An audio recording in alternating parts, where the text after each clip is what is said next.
Hello, Brobs. We're back with another Napoleon and Ghosts. This is supposedly an excerpt from a memoir, author unknown, in the Ladies' Magazine and Museum of the Belles Lettres. Fine Arts, Music, Drama, Fashion, etc. Volume 3. I believe it's 1833. 33, is it? There she is. Whoever the hell she is. Anne of Bretagne, Queen of France, July 1833. As you will see, this is a story told to Napoleon. The French army, after astonishing all Europe with the prodigies of their valor, were reposing at the close of the year 1809 from the fatigues of their arduous campaigns in the environs of Vienna, where they occupied a circuit of about 25 miles. The division to which the hero of this narrative was attached was cantoned among the little villages in the immediate neighborhood of Neusiedl, within sight of an ancient chateau situate on the borders of a small lake, some 15 leagues from Schönbrunn, the headquarters of the Emperor Napoleon. This ancient castle was once in particular repute with the imperial family of Germany, but although finely situate and likewise furnished on a scale of regal magnificence, it had, from some mysterious reason, soon after the death of the Emperor Joseph II, been suddenly deserted. Nor had any of the princes of his house entered its threshold for many years.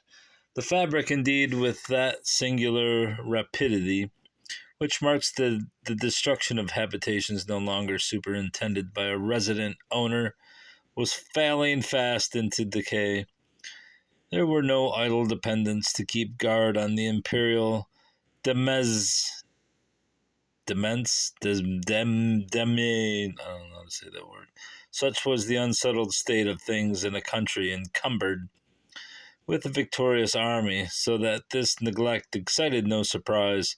The host further assured him that the castle of Neusiedl had been utterly forsaken long before the late season of warfare.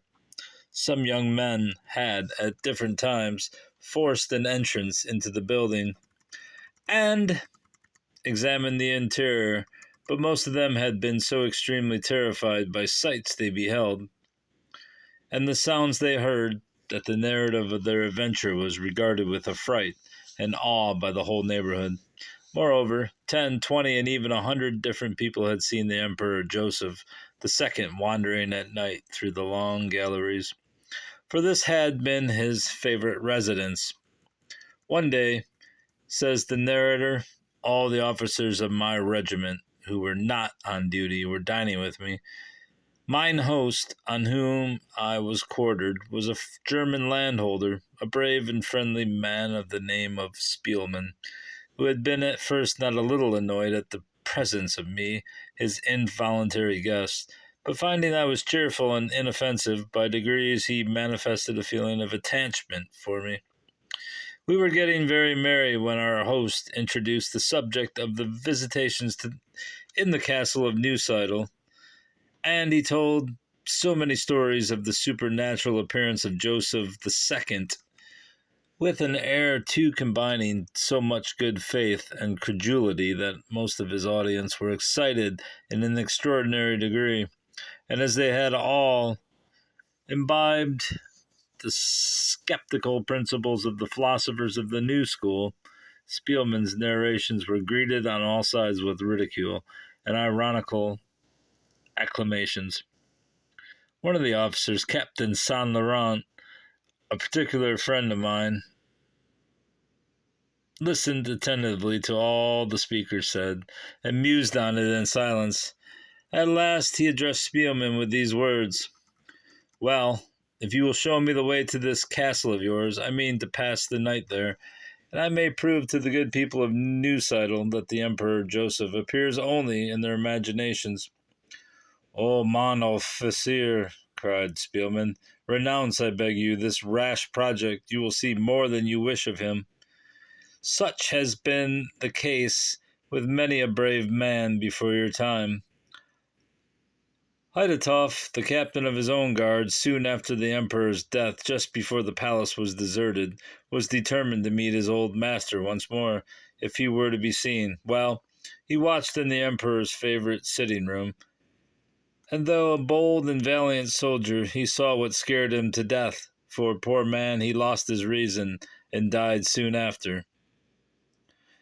Everyone thought that the royal shade was displeased because his late servant had intruded on his privacy. Bah, replied Saint Laurent, my determination holds good for all that, and by tomorrow morning I shall have made acquaintance with the illustrious uncle of the Emperor of Austria. It was quite laughable to see the air of gravity and consternation that pervaded the whole band of brother officers when they heard the resolution taken by Saint Laurent. The most sceptical appeared the most chilled with secret horror. None volunteered to share his watch, but they all proposed to escort him en masse to the haunted chateau. It was curious, continues the historian, that we were all so much absorbed in the supernatural and marvelous that we were not once struck by the more probable danger that might befall a French officer when placing himself in such a hazardous station in an enemy's country. It is certain that human nature is never more inconsistent than when it pretends to act in opposition to that mysterious terror of the unknown world of spirits, which has been implanted in the bosom of every man, whether he choose to acknowledge it or not. When the dinner was fairly over, Saint Laurent loaded his pistols and belted on his saber. We then gave him a case bottle of brandy and other necessaries for a soldier's night watch, and guided by Spielman, we all marched forth in double quick time in order that the shades of night might not intercept our progress to the castle. The state of the avenue, overgrown with thorns and bushes, plainly indicated that it was long since human footsteps had trod that road, and we had some difficulty in forcing our way to the portals of the grass-grown courtyard. These, however, stood yawning wide to receive us. The winter sun had just verged towards the edge of the horizon when our party arrived at the grand gateway, which was a huge Gothic arch, flanked by two enormous towers. Here we struck a light and gave Saint Laurent a torch. Ere we parted, I fervently grasped his hand, and we soon lost sight of him as he turned under the lofty arch that led into the entrance hall. Notwithstanding our firm conviction of the courage of our comrade, we passed a fearful night of anxious solitude. We recollected that during our brave comrade's voluntary night watch in an enemy's palace, he single-handed might be assailed by numerous and courageous enemies, and before the morning we heartily repented having suffered him to undertake so rash an adventure. As soon as the earliest beams of the rising sun illumined the high towers of Neusiedl, we all resolved to set out in a body to search for our comrade. Madame Spielman, who had passed a night of great apprehension for the safety of Saint Laurent, and had never ceased reproaching her husband for putting the tale of the haunted palace into his head, encouraged us in our resolution and implored us, if we valued the safety and reason of our friend, to make no delay. The whole party was prepared to sally forth, when to our great surprise and joy we met the ghost seer on the threshold of his own home. Saint Laurent's face was extremely pale, but singularly calm and composed. He seemed absorbed in thought, and indifferent or absent all around. His dress was disordered, and his eyes heavy from want of sleep. Our friend was ushered by Spielman into the kitchen, Where there was a blazing fire and a good meal in preparation, we divested him of his cloak and arms, and fired upon him a volley of questions. Without answering a word, he ensconced himself in a warm corner, close to the stove. "Well," I inquired, "have you been honored with a sight of the Emperor Joseph II?" "I have not only seen him, but spoken with him," said he dryly. A burst of outrageous laughter from our whole party followed this declaration. Our host Spielman alone heard it, with the gravity that seemed to betoken a belief. Saint Laurent, indeed, himself listened with great calmness to all our mockings with a dignity equal almost to disdain. After breakfast, curiosity began to get the better of the raillery with which we had hitherto diverted ourselves, but we had very great difficulty in prevailing on Saint Laurent to favor us with the recital of his adventures, and we were obliged to assume much gravity of demeanor before he would indulge us with the detail we were really most anxious to hear. "Yesterday," he said, "I should have been like yourselves, ready to turn into ridicule the slightest supposition that the supernatural disturbances of Neusiedl had any foundation except in the superstitious imaginings of the good Germans, and my attention in watching the night in the haunted palace was solely to dissipate this error, and convict the neighborhood of folly and irrationality. I must therefore expect to be laughed at when I profess myself a convert to the truth of all we have heard of the supernatural visitations to which this deserted abode of royalty is subject." We had the grace, at the pause he made, to suppress our laughter, but in a breath we demanded eagerly, "The story, the story."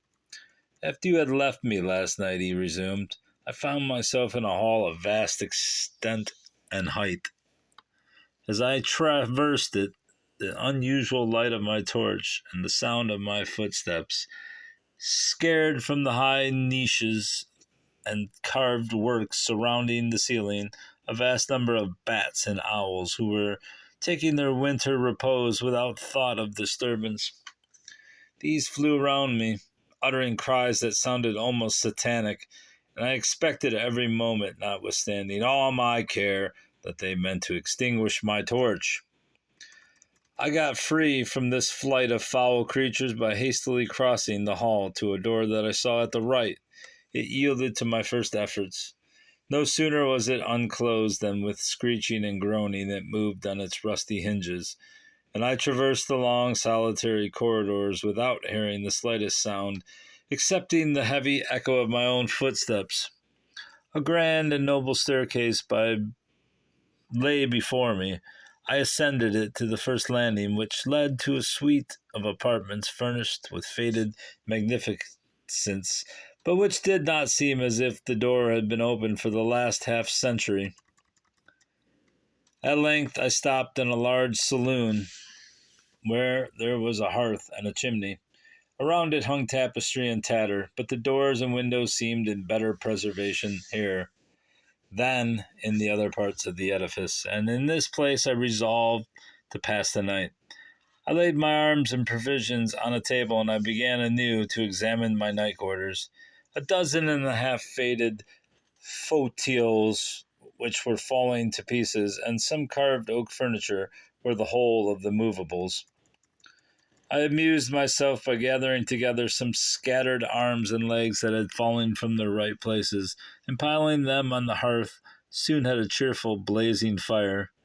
I greatly preferred this spacious chimney to those prepared for warming chambers by stoves, which are so inconvenient in this country, and for that reason I chose it as a place capable of being converted into a cheerful bivouac. I next secured my quarters against the irruption of any substantial enemy by heaping up all the heavy furniture I could move before the door, which I thoroughly barricaded. I made some punch, lighted my meerschaum, and established myself in the most habitable armchair I could find in the royal saloon, and was passing my time very comfortably in warmth and quiet now and then, I own, anticipating with some pleasure the hearty laugh I should have against Spielman in the morning, when I thought I heard a hollow sound at a distant part of the chateau.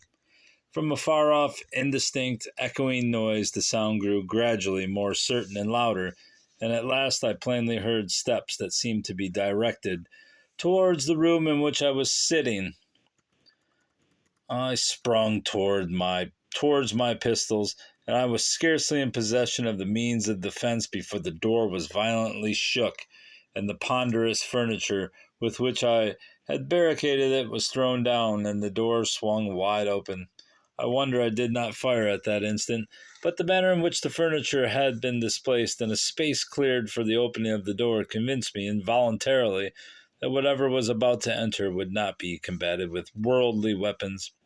A moment after a shape entered, shrouded under a long white drapery from head to foot. One hand held a sort of phosphoric torch, which cast a red transparent light through the envelopment, by which I could perceive that the left hand was pressed against the side with an appearance of extreme suffering. The face, although thin and livid, still retained lines of great beauty, and the large black eyes expressed at the same time haughtiness and goodness. It bore an extraordinary resemblance to the best portraits of the unfortunate Marie Antoinette. "You are a French officer," said the appearance to me, "and is it possible you can be afraid of a shadow?" There was nothing earthly in the sound of this sweet and melancholy voice. I found that he alluded to my pistols, which I held convulsively locked in my hands. "I do not hesitate," I replied, "to confess that your entrance and appearance have inspired me with great terror." As I said this, through an inexplicable feeling of deference and interest, I deposited my arms on the chimney-piece at some distance. From that moment I felt no more fear. The spectre seemed to have a grateful sense of my confidence. "I am Joseph II, Emperor of Germany," he resumed. "I know who you are, and that you came here with the intention of dissipating the terrors which my visits to the most beloved abode of my short life have occasioned in the neighborhood of Neusiedl. Nevertheless, I am willing that our rencounter, I don't know what the hell that's supposed to mean, should be turned to a purpose of utility. It will equally serve to make you your fortune, contribute to the glory of your emperor, whose career I have watched and whom I greatly admire, and above all, it may be the means of giving peace to my unhappy country, whose miseries trouble even the repose of the grave, and make the dead sleepwalkers. Listen then to me." Here Saint Laurent made a dead pause, and seemed to reflect for some moments. "Well, go on," we all bawled in an impatient chorus. "Don't you see we are listening as much as we can?" "Gentlemen and my comrades," answered Saint Laurent. I cannot tell you what the ghost said. "And why?" we again all shouted. "Because it involves a secret of high state policy, and intimately concerns our emperor." At this name we looked at one another, uncertain whether to laugh or be serious. Yet, despite of the improbability of the tale, we all wore the air of partial conviction. I broke the silence first, and as his most intimate friend, I began to implore him to satisfy us as to what the imperial spectre had revealed. "Not a word on that head shall pass my lips, save to him whom the message concerns," said Saint Laurent. "And all I shall declare is, that when the appearance had finished speaking, it bade me farewell by a slight but exceedingly gracious inclination of the head, and gliding round to a little door in the wall that I had not previously noticed, which flew wide open at its approach, it disappeared. The sound of its measured and majestic footsteps resounded through the silence of the night, and the unexplored recesses of the deserted palace all soon became still as the grave, and nothing troubled the repose of Neusiedl during the rest of the night. At the first gray of the wintry dawn I left the chateau to its spectral and royal occupant, and am here among my living and loving companions. Nothing could shake Saint Laurent's resolution to keep secret the communication of the imperial spectre, and the story got circulated among our general officers. Sorbier, our general of division, at last requested to hear from Saint Laurent the particulars of his adventure. I was with my friend when he repeated his story with the same quiet conviction that inspires belief in all bearers, and with the same firmness as before, but he respectfully refused to communicate to General Sorbier the message of the imperial shade. Sorbier, having heard what he could, told the tale of the apparition next morning to the Prince of Wagram and Berthier.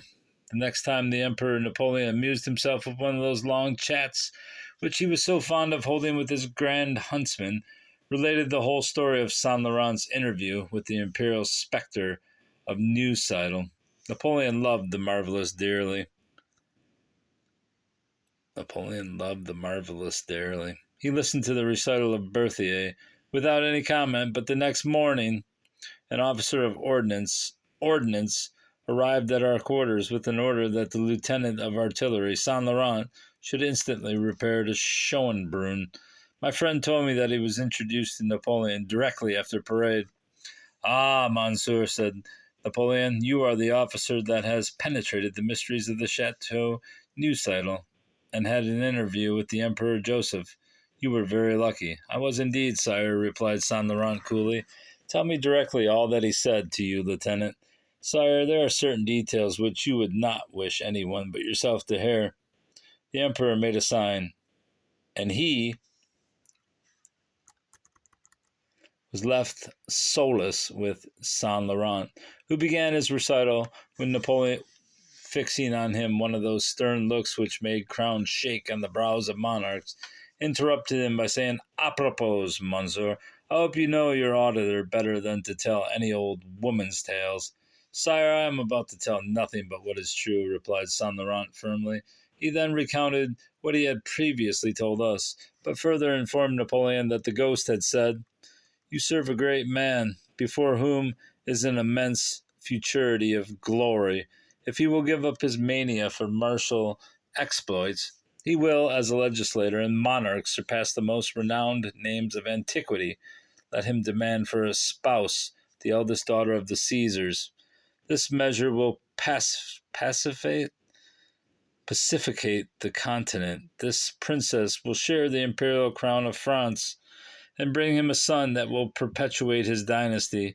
But after this grand event, he must sheathe the sword of war and leave Germany and the North in peace, and study to consolidate his power by promoting the happiness of his subjects. Let him beware of the North, for towards the pole I see tempests lowering, snows thickening against his invasion, and spires of conflagration darting high in the horizon. Let him dread the North. Let him fear a worse day than that of Pultowa, and a far worse destiny than that of Charles XII. Oh, ah, exclaimed the Emperor, rubbing his hands. He said all this, did he? Ah, well, we shall see. But is this all? Yes, sire. Well, Lieutenant, you were right not to tell anyone, for your comrades would have laughed heartily at your expense. Therefore, you had better still continue to keep secret what you have told me. Return to your quarters, and I would not advise you to approach the Chateau Neusiedl again, as the imperial spectre may not always be in such good humor. Go, you have my leave to retire.